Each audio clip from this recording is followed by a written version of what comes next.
nosotros Magíster Jorge Pachay Solórzano, Specialist in Microbiology, eh, es, es compatriota nuestro, es ecuatoriano.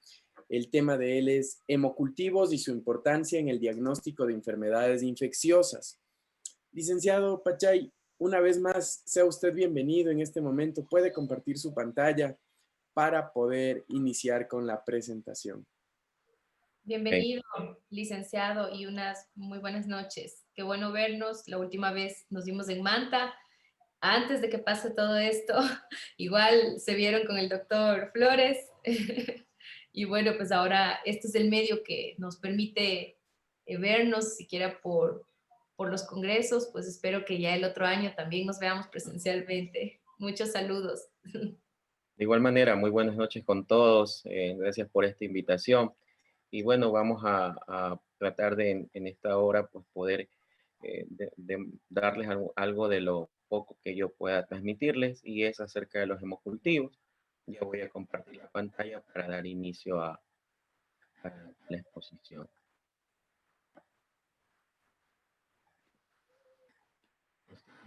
Confirman si pueden ver la pantalla.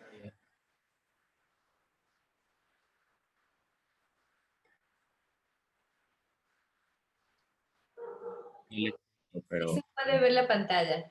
Ok, perdón, estaba con el micrófono apagado. Bienvenido. Ok, bueno, entonces, antes que nada, pues agradecerles a ustedes por la invitación. Y bueno, vamos a hablar esta noche acerca de los hemocultivos, ¿no? Y los microorganismos, una revisión de cómo se realiza el hemocultivo y de los posibles microorganismos que pueden aislarse a partir de esta. Es, no está de más recordar que los hemocultivos, pues, es prácticamente un examen de laboratorio del área de microbiología, donde a partir de una muestra sanguínea que se obtiene a través de una punción, vamos a intentar recuperar los posibles microorganismos que pudiesen estar ocasionando una bacteremia o una septicemia en un paciente determinado. Entonces, esta muestra de sangre se coloca en unas botellas que contienen unos medios líquidos con muchos nutrientes para tratar de favorecer el desarrollo de estas bacterias, o en algunos casos inclusive y hongos o levaduras. Teniendo un poco una definición de cuáles son los estados y las bacteremias, podemos ver que se pueden dar bacteremias de tipo transitoria, y estas pueden deberse en momentos determinados, como tal vez un cepillado o la visita al odontólogo, y esto puede generar un pequeño sangrado, y la microbiota, en este caso de la boca, por ejemplo, puede ingresar al torrente sanguíneo, pero que nuestro sistema inmunológico puede de una u otra forma controlarlo con nuestros leucocitos. Algunas bacterias pueden también ser intermitentes, y esto se da cuando las bacterias de un sitio infectado se liberan de forma periódica hacia el torrente sanguíneo, y podría darse en casos como de accesos extravasculares. También tenemos un tipo de bacteremia que puede ser continua, y esto sucede cuando hay infecciones como del endotelio, una endocarditis bacteriana, que está liberando constantemente estos microorganismos al torrente sanguíneo. Esto puede originar entonces que de un proceso como una bacteremia se cause una septicemia. Y una septicemia, pues, es una infección potencialmente mortal que se puede empeorar muy rápidamente, que puede ocasionar muchas fallas multiorgánicas. Y esto es porque las bacterias, pues, se multiplican de manera muy veloz. Sabemos que las bacterias, pues, se multiplican de manera exponencial, y del sitio primario, pues, entonces puede afectar a diferentes órganos, y ya nuestro sistema, pues, es deficiente para poder combatir a estos microorganismos que se han multiplicado rápidamente. Entonces, podemos ver que esta sepsis, pues, puede ser la causa variable de muerte en diferentes unidades de cuidados intensivos, por ejemplo, puede variar de un 20 hasta un 90%, y eso también depende de algunos factores. Puede ser el tratamiento de antibióticos tardío, o tal vez con el antibiótico que no está cumpliendo un papel para eliminar esta bacteria. Depende también de los microorganismos que estén provocando este tipo de infecciones, ¿sí? Que pueden ser microorganismos multiresistentes. La edad de los pacientes también puede ser una variable que influya en la predisposición para que este paciente corra mayor riesgo de muerte. Los focos infecciosos primarios, que pueden ser respiratorios o cutáneos, abdominales, urinarios, también son una característica que puede generar en complicaciones para este tipo de personas, que por lo general suelen estar hospitalizadas. También las infecciones nosocomiales, pues obviamente que tienen mayor probabilidades de generar problemas a un paciente que las infecciones de tipo comunitario. Entonces, podemos determinar que todos esos factores pueden influenciar en el problema de que un paciente se complique.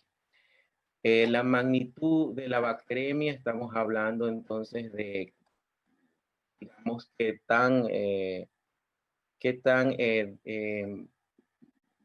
cuánto el proceso se haya complicado, o sea, que las bacterias se hayan multiplicado y estas a su vez pues generen un proceso infeccioso mayor, que puede llevar a la muerte de estos pacientes.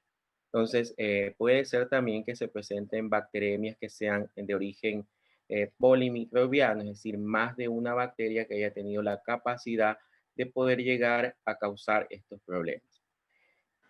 Enfermedades subyacentes de estos pacientes que también los predisponen, pacientes que pueden ser debilitados, o pacientes oncológicos, pacientes con enfermedades de base, pues se van a complicar mucho más.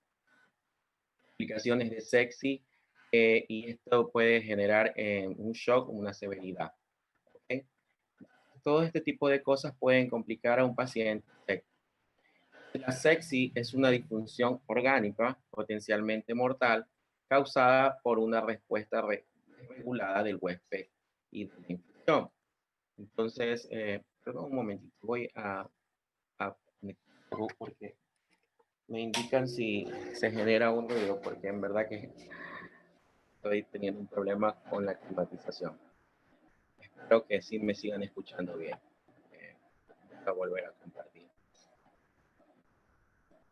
Entonces, como les decía, la sepsis pues, puede generar en una falla multiorgánica y que puede causar la muerte de un paciente.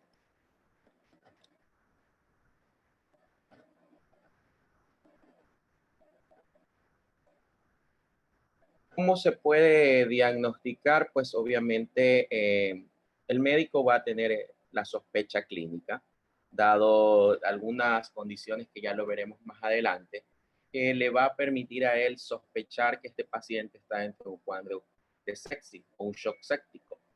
Obviamente que algunos tipos de exámenes de laboratorios le van a permitir a él poder tener esta sospecha, como por ejemplo una procalcitonina, una leucocitosis, aunque también puede originarse una leucopenia, y obviamente a través de los hemocultivos para intentar recuperar a estos microorganismos que están causando el proceso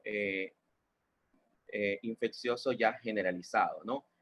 Sabemos que puede haber un proceso infeccioso en vías urinarias y que si esta infección en vías urinarias no es controlada, pues podría entonces pasar al torrente sanguíneo. Entonces, a través de los hemocultivos, que por lo menos deberían tomarse 2 botellas, aconsejablemente aeróbicas y anaerobias, si se disponen, para poder favorecer el desarrollo de microorganismos que pueden ser anaerobios facultativos. Entonces, este tipo de de estudio, que es lo que estamos hablando, que es el hemocultivo, va a permitir recuperar estos posibles microorganismos con los cuales no solamente se los identificaría, sino que también se haría el antibiograma, que es para ver cómo se comportan estas bacterias a los antibióticos. Es obvio que este tipo de pacientes estará con antibióticos o que el médico administrará dosis de antibióticos hasta que los resultados de los hemocultivos salgan, porque son pacientes que están en sitios críticos y que necesitan. Entonces también el resultado podría generar en una toma de decisiones para mantener este tipo de antibióticos o hacer modificaciones a antibióticos que puedan causar daño a las bacterias o tal vez desescalar a antibióticos que pueden ser de menos espectros, menos tóxicos, con el fin de poder manejar mejor la terapia antimicrobiana. Sumamente importante que estos pacientes sépticos se administren antibióticos a la brevedad posible, porque está comprobado que por cada hora que se deje pasar sin administrar antibióticos, la muerte de estos pacientes va en aumento. Entonces, es sumamente importante que el médico administre antibióticos. Muy probablemente él, con su experiencia, con la epidemiología de su hospital, tendrá los antibióticos que le dará de amplio espectro, dirigidos a infecciones por gram negativos o infecciones por gram positivos. Eso ya es elección netamente del médico, pero debe hacerlo. Por lo tanto, también es importante recolectar las muestras lo ideal antes de la administración de los antibióticos. Y entonces, ¿cuándo tomar los hemocultivos?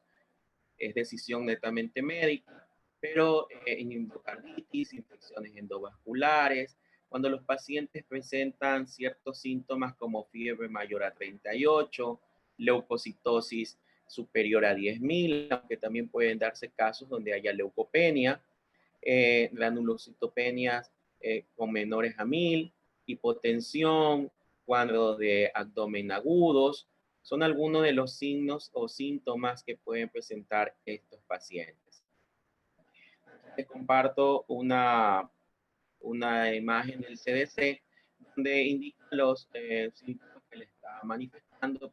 El paciente tenga escalofrío, sensación de mucho frío, dolor o molestia, se siente sudoroso, pegajoso, está confuso, desorientado, tiene dificultad para respirar, puede tener la frecuencia cardíaca alterada y los sitios están como pueden generar en tipos de septicemias, pueden ser infecciones pulmonares en un 5%, infecciones de vías urinarias en un 25%, infecciones intestinales en un 11% y también infecciones cutáneas pueden dar origen a septicemias, ¿no?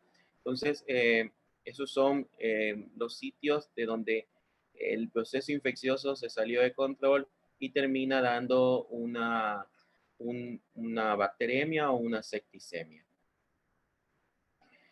¿Qué es lo que debe hacer entonces el laboratorio? Pues obviamente, una vez que el médico ha dado las indicaciones de la toma del hemocultivo, pues se recomiendan extraer las muestras de preferencia previo al inicio de la fiebre o al menos en los picos febriles, siempre que se sospeche una infección grave, mínimo un set de 2 hemocultivos. Ya veremos que a mayor cantidad de muestra también aumenta las probabilidades de recuperar un microorganismo.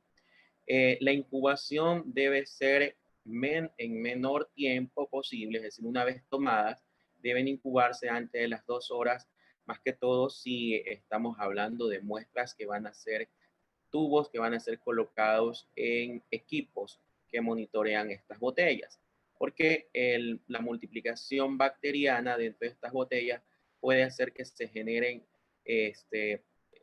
gases que al momento de colocar en la botella tardíamente, puede que el equipo no las detecte como debería ser. Y obviamente lo ideal sería antes del inicio de la etapa antimicrobiana. Eso sería lo ideal. Muchas veces también los pacientes permanecen mucho tiempo de estancia hospitalaria y aunque se le haya tomado hemocultivos al inicio, puede ser que el médico decida solicitar nuevamente la toma de hemocultivos debido a que el paciente no mejora o cualquier otro criterio médico que él eh, haga que soliciten este tipo de muestreo que es los hemocultivos. También, como toda prueba de laboratorio, pueden haber circunstancias en las que debemos rechazar este tipo de botellas y puede ser el hecho que estén dañadas, rotas, que no estén identificadas, que no sepamos a quién pertenece y botellas que lleven tomadas y hayan sido olvidadas y tengan más de 12 horas. Es posible que al menos por sistemas automatizados tengan problemas en la identificación, en que el equipo detecte que estas botellas están positivas. Entonces, no sería lo más aconsejable el hecho de procesar estas muestras. Recordemos que las bacterias igual necesitan una temperatura que les permita a ellas poder desarrollarse en las condiciones ideales, no solamente los nutrientes que están en las botellas, sino la temperatura y la atmósfera es unas variables a considerar. Solo para recordar los materiales que se utilizan para la toma de hemocultivos, sabemos que se usan batas quirúrgicas, los EPP, guantes de examinación, guantes estériles, jeringuillas o adaptadores que permitan la extracción, porque estos tubos son al vacío. Entonces, si tienes los dispositivos correctos, puedes hacer una punción directamente en las botellas. El uso de torniquetes, el uso de desinfectantes como el alcohol al 70%, el uso de sustancias como yodopovidona o clorexidina al 2% son también muy útiles, aunque hay estudios que han demostrado que el uso de alcohol no tiene ninguna desventaja frente a estas otras sustancias si se utiliza un alcohol de buena calidad al 70% y se realiza una buena asepsia, porque parte de la preanalítica que va a garantizar que no pongamos contaminantes, bacterias que pueden estar en la piel de manera saprófita o que puedan ser productos de la falta de limpieza en ese momento, puedan ser llevados a esta botella. Si hacemos esa correcta limpieza, vamos a evitar ese tipo de inconvenientes. Y eso siempre yo lo recalco, es la parte medular de hacer una buena toma de hemocultivos y es la asepsia del sitio de la punción. Entonces, debemos considerar que los envases que vamos a usar, las botellas, estén en buen estado, que no estén vencidas o expiradas, que no sea visible alguna posible contaminación del medio de cultivo. Todo eso es importante. Y bueno, pues si ustedes cuentan con códigos de barras o algún sistema de identificar, pues que correspondan a la persona a la cual se les está tomando la muestra, ¿no? En el mercado van a encontrar diversos tipos de medios de cultivos, o sea, de botellas de hemocultivos, diferentes marcas, algunas que permiten hacer sistemas manuales, otras que están destinadas para ciertos equipos de hemocultivos. Entonces, es variado en el mercado lo que se puede conseguir. Entonces, aquí podemos observar, digamos que una secuencia de los pasos que ustedes deben realizar para garantizar un correcto hemocultivo. Y partimos de las cosas elementales, como es el lavado de manos, el uso de elementos de bioseguridad, los EPP, la limpieza del sitio de la punción, el uso de guantes estériles y obviamente una vez localizado el sitio de la punción, pues debería evitarse volver a tocar. Las botellas también deben ser limpiadas porque si bien es cierto en la parte interna es estéril, la parte externa puede que no. Entonces necesita usted limpiar y de ahí pues proceder a la colocación de la muestra. Siempre los hemocultivos van a ser la primera muestra. Si usted tiene más pruebas de laboratorio, pues siempre las botellas de hemocultivos serán lo primero que tienen que ser llenadas para evitar posibles contaminación. Jamás fraccionar la muestra, es decir, si va a tomar un set de 2 botellas, pues tienen que ser de sitios distintos para poder comprobar que el microorganismo que estoy aislando debe nacer en ambas botellas. Jamás fraccionar, porque si usted tal vez cometió un error en la limpieza de esa punción y lo que la hace fraccionar la botella, pues va a recuperar el contaminante en ambas botellas y eso no estaría bien, ¿no?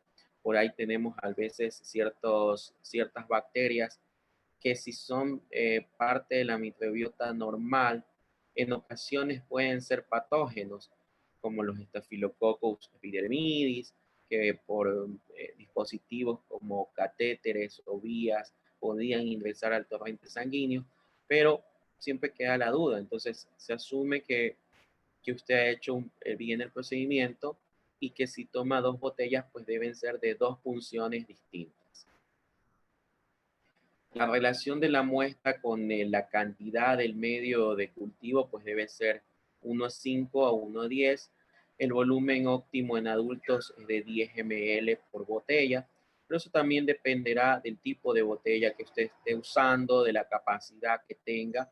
Entonces se tiene que estar familiarizado con su botella, o sea, con el inserto del fabricante. Como ya lo mencionaba, el desinfectar las tapas es importante y bueno, en la utilización de diferentes sistemas para la extracción, ya depende de qué tipo de botella use y de qué sistema. Lo puede usar con jeringuilla, lo puede usar con este tipo de cápsulas especiales, etcétera, etcétera. Hablábamos que como mínimo son 2 botellas y ya vemos que es importante para la cantidad para poder aumentar las probabilidades de recuperar un microorganismo. Se dice que lo ideal sería tomar antes del inicio de la fiebre, 30 a 90 minutos antes, pero eso es muy difícil de predecir cuándo un paciente va a tener fiebre.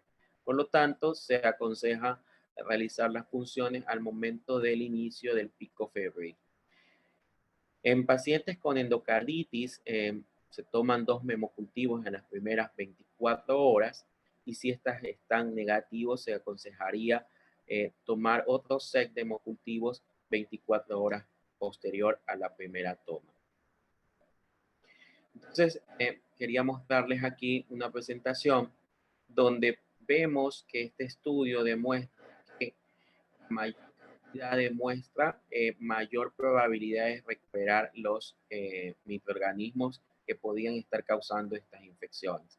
Entonces, con 2 botellas tenemos un porcentaje de un 73% de posibilidades de recuperar a un microorganismo. Con 40 ml, o sea, estamos hablando que 2 botellas es un SEC, ya otro SEC más incrementa a un casi 90%, y con 60 ml estamos hablando de aproximadamente un 98% de probabilidades de recuperar algún microorganismo que esté causando una bacteremia. Entonces, la cantidad es sumamente importante. Se pueden utilizar tanto botellas aeróbicas y anaeróbicas para poder favorecer el desarrollo de estas bacterias que son anaerobias facultativas. Por ahí los estreptococos, algunas bacterias que en condiciones de ambientes anaeróbicos o de disminución de tensión de oxígeno desarrollan mejor. El volumen por botella también es un factor importante. Entonces, estas recomendaciones de la Sociedad de Enfermedades de América, la ICSA, dice, bueno, la cantidad de sangre dependiendo del peso del paciente. Entonces, vemos que en los bebés, en los neonatos, un volumen de 2 ml total un porcentaje de la volemia al 4% es suficiente. También es cierto que hay botellas en el mercado que están diseñadas para volúmenes pediátricos porque necesitas poca cantidad. Entonces, en función del peso, es la cantidad de muestras que puedes obtener, 2 ml, 4 ml. En los adultos, pues, podrían tomar 40 ml con más de 2 sec. Entonces, eso también ya es algo que hay que considerarlo, pero que es un poco complicado, al menos en estos medios, por los recursos, por la falta de insumos, que puede ser que no haya como para tomarle a un solo paciente más de un set de hemocultivos. Son variables que a veces las llevamos un poquito con dificultad en estos medios, pero que está evidenciado por estudios científicos que a mayor cantidad de muestras sanguíneas se incrementa la probabilidad de recuperar un microorganismo.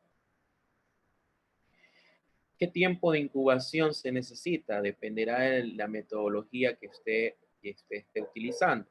Por lo general, en los equipos automatizados son 5 días, no hay ninguna relevancia significativa entre el quinto y el séptimo día que demuestre que eso va a cambiar. Las bacteremias o septicemias se recuperan las bacterias en un lapso de 24 a 48 horas.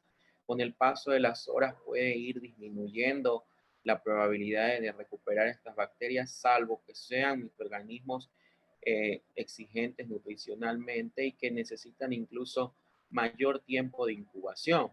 Pero para los gérmenes comunes que ocasionalmente aislamos en los hospitales, como las enterobacterias, los estafilococcus, son microorganismos que nacen rápidamente. Entonces, dentro de las 24 o 48 horas es muy posible que esas botellas, las máquinas, las detecten como positivas.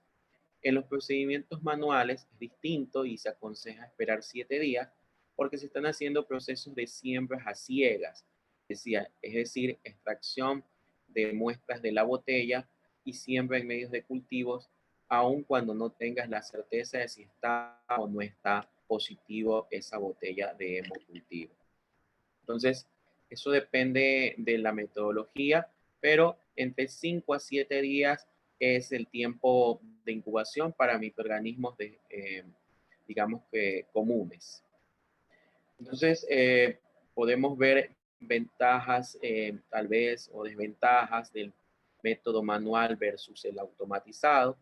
Y podemos ver que el método manual, pues obviamente hay mayor tiempo en espera de la positividad. Algo que usted también no sabe es cuándo realmente se positivizó, porque usted pone sus botellas en la estufa y muy probablemente no las monitorea sino cada 24 horas. En cambio, las máquinas están chequeando constantemente esas botellas. Entonces, esa es una desventaja. Tiene que ser siempre a ciegas porque no sabe si está positivo, ¿no? Elección del medio y temperatura y atmósfera, pues es decisión del bacteriólogo, del microbiólogo, del laboratorista, y pues sin lugar a dudas tiene mayor riesgo de contaminación debido a la obtención de muestra constantemente para hacer la siembra en los agares. En cuanto a el equipo automatizado, tiene ventajas porque aumenta la detección de positividad y una mayor sensibilidad. Usted puede saber cuántas horas pasaron para que se pudo haber positivizado una botella. Si estamos manejando de un mismo paciente botellas de hemocultivos de sangre, o sea, muestras de sangre periférica frente a muestras obtenidas a través de catéteres, usted va a saber cuál se positivizó primero y eso es de valiosa información para el médico.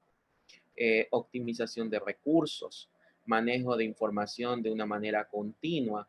Tal vez si lo vemos como una desventaja es el alto costo en los equipos y bueno, si es un ambiente hospitalario, pues sí, se vuelve una necesidad y existen formas de tener estos equipos sin necesidad de tener que comprarlos, ¿no? Entonces, eso les he tratado de poner ahí las ventajas y desventajas de los métodos manuales y automatizados.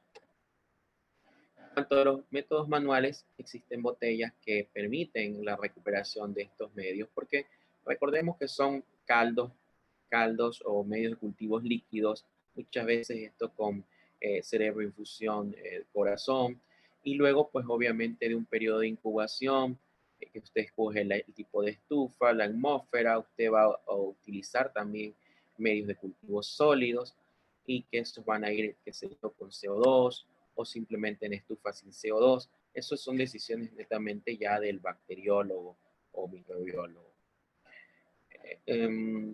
Hay botellas como estas de aquí, Doxoy, que poseen unos dispositivos que le permiten o que le ayudan a poder presumir que está positivo una botella, porque el metabolismo microbiano en estos medios de cultivo origina que se produzcan gases y esto hace que ascienda el caldo hacia una cápsula que poseen estas botellas. O sea, la botella viene con un kit adicional, el cual le insertamos con una aguja y a través de esa aguja, en el caso de estar positiva, puede subir el medio con la bacteria. Destapamos y hacemos procedimientos como tinciones, a la siembra en los medios de cultivos respectivos, con el fin de tratar de aislar el posible microorganismo que esté en esa botella del paciente.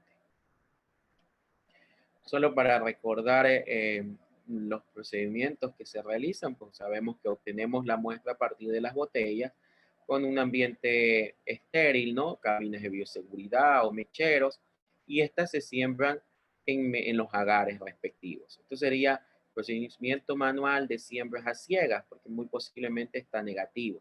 Y entonces usted incuba esas cajas por 24 horas, por 48 horas. Si no hay desarrollo bacteriano, va a tener que volver a hacer otra vez el procedimiento de la siembra ciega y así por un lapso de 7 días. Si hay desarrollo bacteriano, pues obviamente el proceso continúa hacia la parte de la identificación y la parte de la sensibilidad, de determinar la sensibilidad o resistencia de este microorganismo a los antibióticos. Existen otros métodos como lisis por centrifugación, que se usan unos tubos como sistema Vacutainer. Es un sistema semi-cuantitativo, pero que tiene muchas desventajas por la manipulación y el riesgo de la contaminación.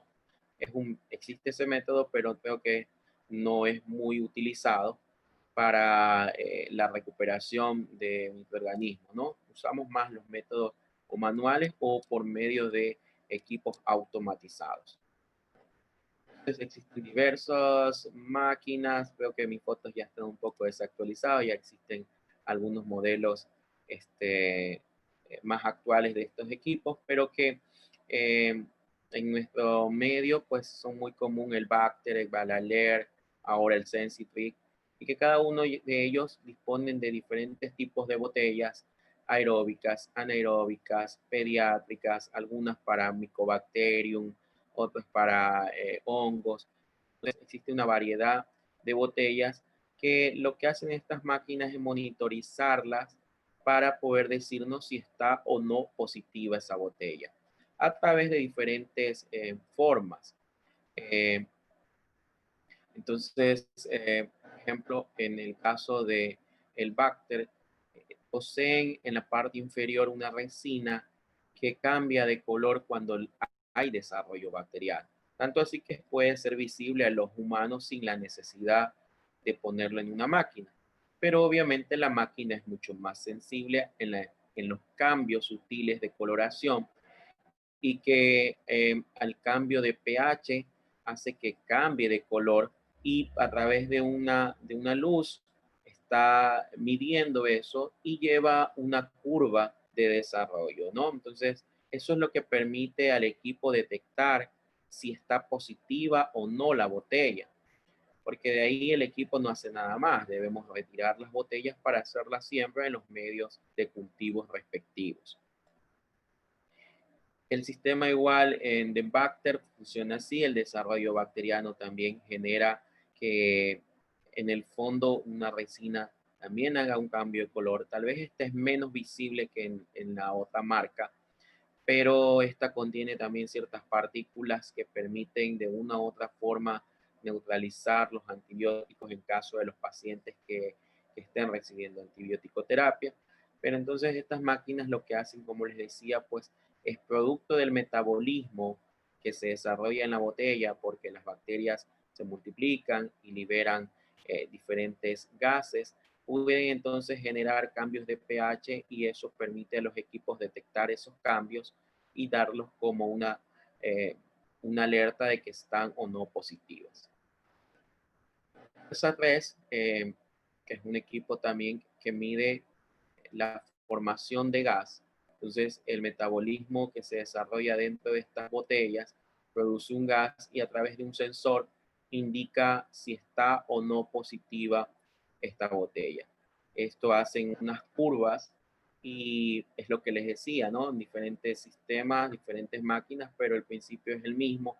Van midiendo constantemente, haciendo lecturas paulatinas y cuando hay un cambio, porque se produce, pues, que se genera un gas, que puede ser CO2, que puede ser otro gas, estos sistemas lo detectan y es entonces cuando el equipo nos da la alarma o la señal de que en tal posición, en tal lugar está una botella positiva para poder retirarla y hacer las siembras respectivas en los medios de cultivos. Entonces, las bacterias que más frecuentemente se aíslan o los gérmenes más comunes podrían ser básicamente desde los bacilos gram negativos, como las enterobacterias, las Escherichia coli, las Klebsiellas, los Citrobacter o Enterobacter, porque este tipo de microorganismos son muchas veces los que más generan infecciones a nivel hospitalario, ¿no? Las infecciones comúnmente de orina, infecciones en vías urinarias, infecciones respiratorias o infecciones de algún tipo de herida o acceso, puede generar entonces en que esta infección salga de control pues y pasa al torrente sanguíneo. Microorganismos como pseudomonas, ¿sí? Bacilos gram negativos no fermentadores, Acinetobacter, Stenotrophomonas también pueden recuperarse, estas últimas con menor frecuencia, pero puede darse. En el caso de los gram positivos, pues obviamente Staphylococcus puede ser el que más se aísle de este tipo de bacterias. El aureus, también podríamos estar aislando ciertos coagulasas negativos, pero ahí viene esa dudas en el sentido de si no fue bien tomada la muestra, ese estafilococo coagulasa negativo realmente es un patógeno. Entonces, por eso la importancia de la limpieza, porque si bien es cierto, estos microorganismos eran considerados muchos años atrás como netamente contaminantes, en la actualidad también se ha demostrado que pueden ser causantes de infecciones, más aún si estos pacientes están con dispositivos que se colonizan y que sirven de puerta de entrada para poder originar una infección. Infecciones respiratorias podría ser entonces que aislemos Klebsiella, que aislemos Pseudomonas, que aislemos Streptococcus pneumoniae y cualquier otro microorganismo que haya tenido la capacidad de causarnos una infección, de poder diseminarse y llegar al torrente sanguíneo, puede ser un posible patógeno. Recordemos que la muestra sanguínea es un líquido estéril y que por lo tanto no hay microbiota la cual podamos considerar como, como que si es normal que haya un desarrollo bacteriano. Entonces, por eso vuelvo a insistir en la limpieza del sitio de la punción. Hay otros microorganismos menos frecuentes que se pueden aislar, como ya los mencioné, Acinetobacter baumannii, Burkholderia cepacia, Stenotrophomonas maltophilia, podían también aislarse a partir de estos hemocultivos o inclusive de los retrocultivos, que son muestras sanguíneas obtenidas a través de las vías centrales. Entonces se pueden colonizar y este es el foco infeccioso que está originando. En el caso de los vacinos gram positivos, suelen ser a veces, muchas veces contaminantes, pero también hay ciertos bacilos gram positivos que pueden generar en procesos infecciosos como Listeria monocytogenes, los mismos Corynebacterium. Entonces, ahí hay que manejar bien esa parte, también asociar con los, primero a partir de que el laboratorio esté haciendo bien las cosas en cuanto a la limpieza del sitio donde se va a hacer la punción. Y obviamente también ver la sintomatología de los pacientes, ¿no? Más que todo en estos pacientes, en estas bacterias, perdón, que pueden ser parte de la microbiota de nuestra piel. También podemos recuperar ciertos microorganismos exigentes como el grupo HASEC, Mycobacterium, bacilos gram positivos como Listeria monocytogenes, Corynebacterium, Legionelas, podían ser recuperados. Obviamente que estos microorganismos también necesitan a veces mayor tiempo de incubación. También podían ser que necesiten condiciones distintas como CO2, eh, algunos medios de cultivos especiales que no son de rutina a veces en el laboratorio. Eso puede hacer también que se complique un poco en recuperar este tipo de microorganismos. Entonces, depende también de esas circunstancias el que usted pueda llegar a recuperar o no un microorganismo. En ocasiones también se debe utilizar agar chocolate para ese tipo de microorganismos exigentes como una forma de poder recuperar.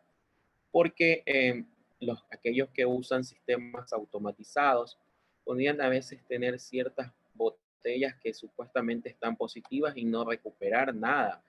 Puede ser que hayan puesto que ese paciente tenga muchos leucocitos y haya sido un falso positivo, como puede ser que tal vez usted tenga bacterias que no las recupera en los medios de cultivo porque son exigentes, pero sí las podría observar usted a través de una tinción. Por eso la importancia de hacer la tinción y el reporte oportuno o informes preliminares con el fin de informar al médico si es que hay alguna botella que ha saltado o quedado positiva para que pueda más o menos modificar los antibióticos si es que se fuera el caso, hasta que se pueda recuperar la bacteria.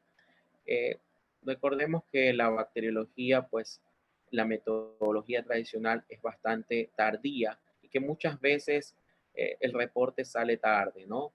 Sale tarde porque ya a veces el paciente ha muerto, porque las metodologías son muy lentas, pero si bien es cierto también ya existen otras técnicas que permiten detectar estos microorganismos más rápido y obtener estos perfiles de sensibilidad que son costosas, obviamente, que no son accesibles, también es verdad, pero sí ya existen. Posibles contaminantes, como lo hablábamos, siempre están los estafilococos coagulasas negativas, llámense estos epidermidis o miniscapitis, pero que también, como ya lo mencioné, en algunas ocasiones podrían sí ser causantes de una infección. Entonces, por eso es tomar más de una botella de sitios distintos para asegurarme, en caso de que yo tenga una botella positiva por un estafilococo epidermidis y la otra botella está negativa, eso es muy probablemente que falló la limpieza en la botella en la que nació o se contaminó en algún punto. Pero si yo hice bien la toma, bien la limpieza, más de 2 botellas y nace el mismo microorganismo, poniendo como ejemplo Staphylococcus epidermidis, pues muy posiblemente ese microorganismo sí está circulando en el torrente sanguíneo y habría que entonces hacer el antibiograma para ver cómo se comporta esa bacteria. También posibles contaminantes pueden ser bacilos gram positivos como los bacillus, los Corynebacterium, Clostridium perfringens, que muchas veces en los laboratorios los consideramos contaminantes básicos, ¿no? Es importante también revisar los medios de cultivos antes de la colocación de la muestra que se ha sacado de la botella, porque por ahí tal vez el microorganismo era que estaba el agar contaminado. Entonces, todo eso es parte de los procesos de control de calidad que usted debe hacer a sus medios de cultivos para no estar obteniendo contaminantes por la mala conservación también tal vez de los agares en sus neveras, etcétera, ¿no?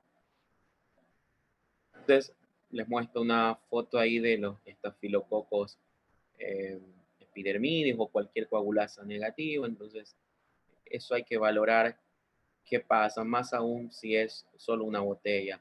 Por lo general son simplemente contaminantes. No se limpió bien la zona de la punción. Entonces podemos ver ahí Staphylococcus en agar sano y también en un agar manitol sal, que lo ha virado el medio, ha fermentado el manitol, que no es exclusivo del Aubis fermentar el manitol sal, pero bueno, he decidido mostrarles esa imagen. Los retrocultivos también se suelen pedir en pacientes que tienen alguna vía central. Es importante que esté identificado cuál es la botella de hemocultivo y cuál es la botella de retrocultivo. Se extraen la muestra a través de los lúmenes de los catéteres, se colocan igual en los frascos aeróbicos o anaeróbicos y debe estar identificado y de qué lumen proviene cada uno, ¿no? Lo que le decían antes, las máquinas permiten identificar, monitorear el tiempo y saber cuándo se positivizan. Y en el caso de los pacientes que tienen retrocultivos y hemocultivos es importante porque el tiempo de diferenciación de la positividad entre el retrocultivo y el hemocultivo permite saber si es que es el catéter que está contaminado o sencillamente no es el catéter. Entonces, se asocia esto cuando se positivizan 2 horas antes que la sangre periférica y tiene una sensibilidad de un 91% y una especificidad de un 94%. Entonces, esas son las ventajas de las máquinas porque ellas me permiten saber cuándo una botella se insertó, cuándo una botella se sacó, cuándo se positivizó, etcétera, etcétera. Por los sistemas manuales, no se sabe si fue el retro el que se positivizó primero o las botellas de sangre periférica. Claro está que no me sirve de nada solamente decir quién causa la infección, sino que también hay que hacer el antibiograma por diferentes metodologías. Están las difusión de discos, las SIM por concentraciones mínimas inhibitorias, o estas con las tirillas de ITs, etcétera. Eso ya depende de qué usted cuente en su laboratorio para poder hacer el antibiograma.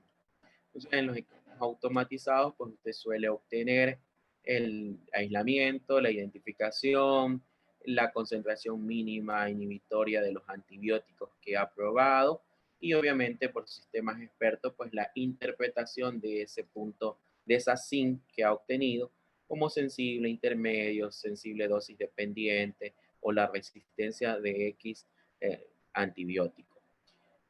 Si lo hace por método de difusión, pues usted tendrá que medir los halos y obviamente compararlos con los puntos de corte de ese antibiótico de acuerdo al manual del CLSI, por ejemplo. Entonces, aquí también les quiero presentar un método de Leucas, que es un método rápido de sensibilidad, un test rápido para medir a partir de la botella de hemocultivo sin el aislamiento en medios sólidos. Pero hay que seguir estrictamente la metodología que ellos han establecido.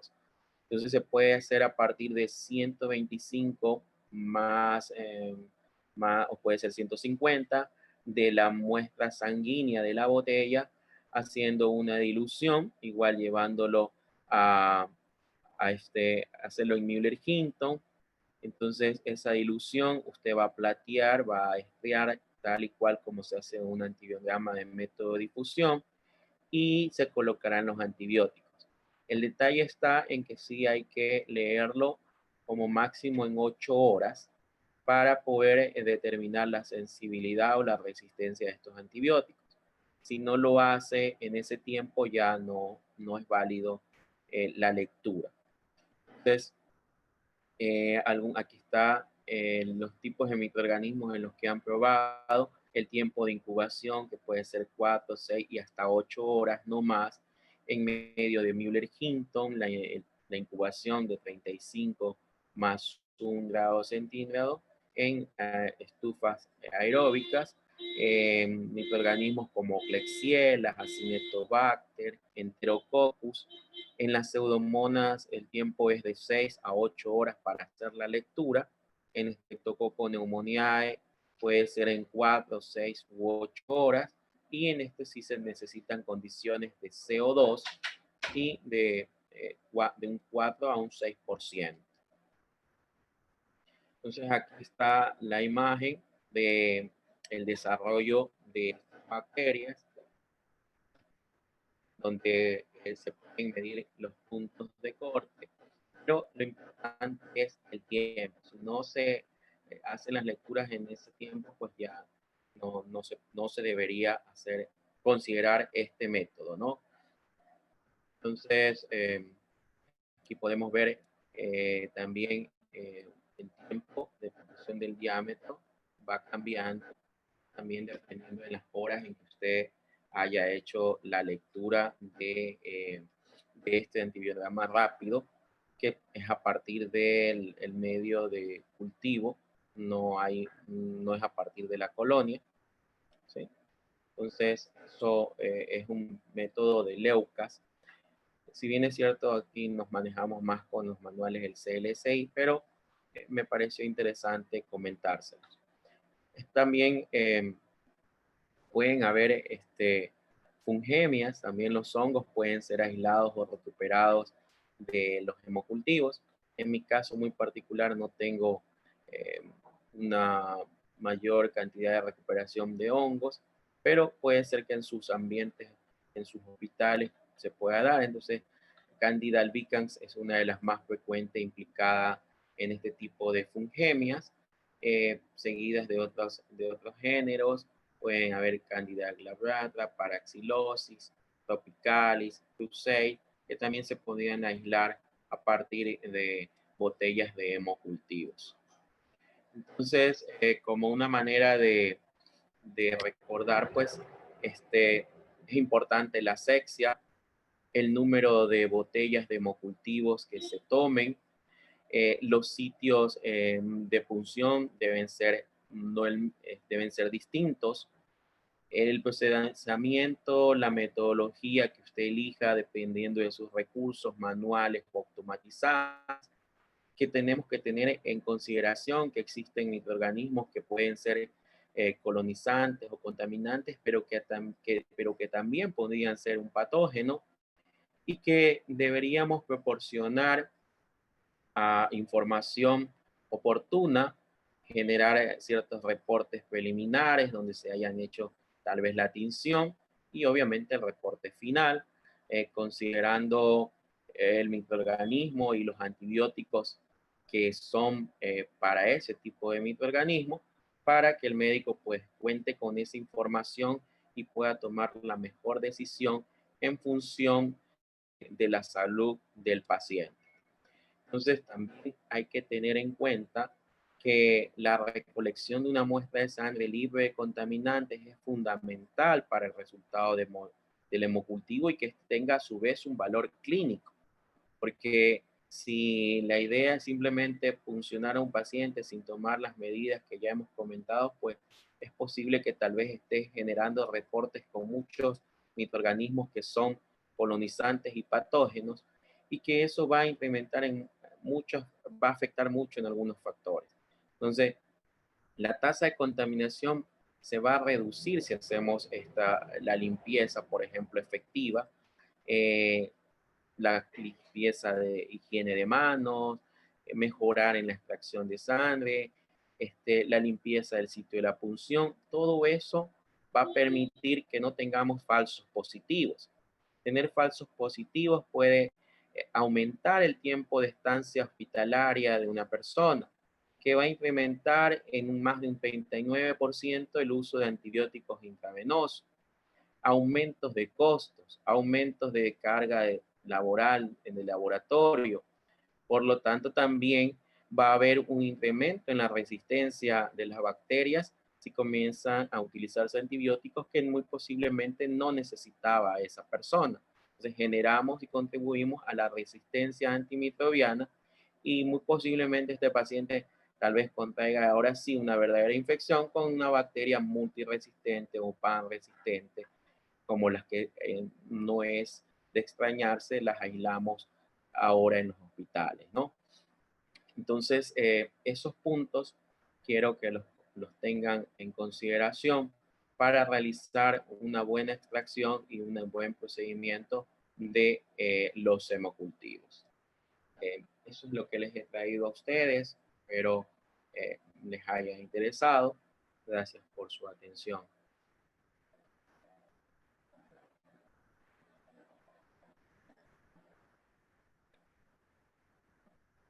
Muchísimas gracias a usted, licenciado Jorge Pachay, primeramente por aceptar la invitación a este congreso con la nueva modalidad en la que estamos, modalidad virtual. Y bueno, le voy a dar paso al doctor Carlos Flores, por si tienen, sí, hay una pregunta por ahí y en honor al tiempo creo que vamos a tener que ir un poquito más rápido, Carlitos. Claro. Bueno, sí, muchas gracias. Muy completa su exposición y bueno, voy a leer primero la inquietud del público. Mencionan cuándo sería considerable realizar un hemocultivo frente ya a un paciente que ya tiene antibiótico terapia de amplio espectro previa de su administración, ya se empezó la antibiótico terapia. ¿Qué recomendaría para eso? Bueno, lo ideal es los antibióticos, pero sabemos muy bien que los pacientes hospitalizados esas circunstancias no se va a dar. Entonces, los hemocultivos son uno de los cultivos que no nos podemos poner a exigir que no haya antibióticos, porque muy posiblemente es que el antibiótico no está funcionando. O sea, tal vez el médico sospecha de que el paciente sigue séptico, que el antibiótico que está usando no funciona y por eso solicita un nuevo hemocultivo. Entonces, hay que tomarlo. Algunas botellas tienen dentro de su composición ciertas partículas que tratan de evitar la acción del antibiótico, pero indiscutiblemente hay que tomarle la muestra al paciente independientemente si está con antibióticos o no. Claro, sí, correcto. Me surge a mí una inquietud sobre lo que representó sobre el EUCAS. Esta nueva técnica se aplica para antibiogramas manuales. Tal vez ya hay iniciativas para utilizar el hemocultivo directamente y luego ingresarlo en el procesamiento de antibiogramas automatizados. No, ahorita esa técnica solo está estandarizada para métodos de difusión de discos. Como les decía, sí hay sistemas o máquinas que permiten la detección a través del hemocultivo de botellas, como Formalditov o FilmArray, que tiene algunos paneles que pueden detectar el nombre del microorganismo utilizando la muestra del hemocultivo sin la necesidad de una recuperación en un medio sólido. Entonces sí hay sistemas que permiten hacerlo, pero específicamente esta técnica de EUCAS está diseñada solo para el método de difusión de discos. Claro, y eso, bueno, un poco también complica el tema de saber qué antibiótico, pues, seguir con la antibiótico terapia empírica. Y en el caso de los hongos, ¿esta técnica ya se ha podido probar en el antibiograma manual para cándida, por ejemplo? No, esa técnica de EUCAS es solamente para bacterias, ¿sí? Los hongos, lamentablemente, en nuestro país, y creo que en muchos de los países, pues son como el patito feo de la microbiología. Y usted sabe muy bien, doctor, que el tratamiento casi que es empírico, no se hace en los laboratorios de microbiología un fungiograma, o sea, es raro el laboratorio que hace la sensibilidad de los antimicóticos. Entonces, muchas veces el médico simplemente utiliza ya los antimicóticos que él conoce, que también es cierto que las levaduras y los hongos están haciendo resistencia a las sustancias que se combaten, pero es una de las falencias que tenemos en la mayoría de los hospitales o de laboratorios privados, donde no se realiza no se mide la sensibilidad o resistencia a los hongos. Perfecto, sí, así es. Bueno, todavía es un tema que pendiente dentro de Ecuador, el tema de entrar un poco más en la micología. Bueno, alguna persona de los, los que nos están escuchando también nos preguntan si es que hay alguna relevancia de pedir cada 30 minutos en intervalos de tiempo que piden algunos médicos en terapia intensiva. ¿Tiene alguna relevancia eso, el disminuir el tiempo?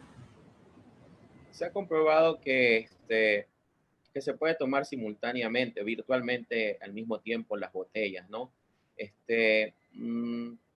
Antes te decía tenemos que dejar 2 horas de la primera toma a la segunda toma, pero hay estudios que demuestran que no hay mayor cambio en cuanto a si se hemocultiva un primer SEC al mismo tiempo, ¿no? Virtualmente, porque obvio que no va a ser, salvo que 2 personas lo estén pinchando al paciente al mismo tiempo, pero con intervalos de minutos. Ahora, porque hablábamos de SEC, o sea, 2 botellas es un SEC.